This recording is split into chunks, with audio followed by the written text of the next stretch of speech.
Refer pass question പേപ്പറാണ്. അതായത് മുൻ വർഷത്തെ കഴിഞ്ഞ 5 വർഷത്തെ പിന്നോട്ടുള്ള ക്വസ്റ്റ്യൻ പേപ്പർ നിങ്ങൾ റെഫർ ചെയ്യുക എന്നുള്ളതാണ്. കൃത്യമായിട്ട് നിങ്ങൾ മോഡൽ എക്സാമുകൾ അറ്റൻഡ് ചെയ്യുക എന്നുള്ളതാണ്.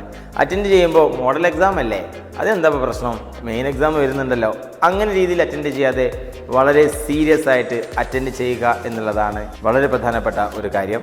നമുക്ക് പ്രയാസപ്പെടുന്ന പാഠഭാഗത്തെ നമുക്ക് എങ്ങനെ ഈസിയാക്കാം എന്നുള്ളതാണ്. നല്ല താല്പര്യമുള്ള സമയത്ത് ബുദ്ധിമുട്ടുള്ള വിഷയങ്ങളെടുത്ത് പഠിക്കുക, ബുദ്ധിമുട്ടുള്ള പാഠഭാഗം എടുത്ത് വായിക്കുക, പഠിക്കുക. രണ്ടാമത് ചെയ്യേണ്ടത് ഏറ്റവും കൂടുതൽ ശ്രദ്ധ കേന്ദ്രീകരിക്കേണ്ടത് താല്പര്യമുള്ള വിഷയത്തിലല്ല, പ്രയാസപ്പെടുന്ന വിഷയത്തിലായിരിക്കണം എന്നുള്ളതാണ്.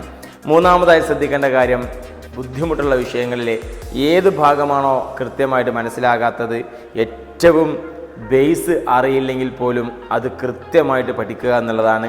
അധ്യാപകരുടെ സഹായം മറ്റ് സംവിധാനങ്ങൾ ഉപയോഗപ്പെടുത്തി നിർബന്ധമായിട്ടും അത് നിങ്ങൾ ഫോക്കസ് ചെയ്യുകയാണെങ്കിൽ ഏത് ബുദ്ധിമുട്ടുള്ള വിഷയങ്ങളും ഈസി ആയിട്ട് മാറാൻ അത് കാരണമാകുമെന്നുള്ളതാണ്. അതുകൊണ്ട് ഇത് ഫോളോ ചെയ്യുക, മറക്കരുത്, ഉപകാരപ്പെടുത്തുക. Thank you.